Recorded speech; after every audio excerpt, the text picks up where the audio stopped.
Hi guys, I'm going to show you how to Change your voice real time. For example, when hanging out on Discord, when having a meeting in Zoom, or when playing a game with friends, or just you can change your voice when making a phone call.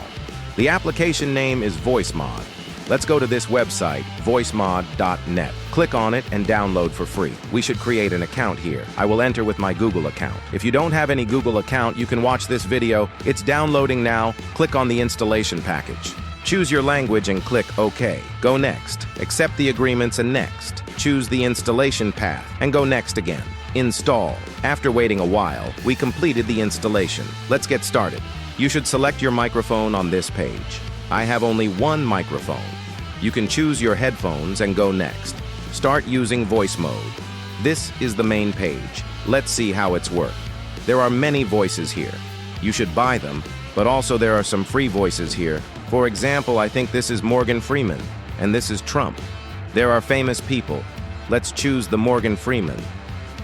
Okay, which I can go click here and start. Do you like it? If you want to listen your own voice when talking, just click here. You should put your headphones on.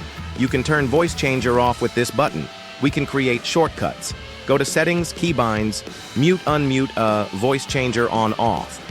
When I click on Control R, it's going to be on, and when I click on Control E, it's going to be off. That's the logic. You can also check other settings. Subscribe to Mr. Tutorial for more tips like this.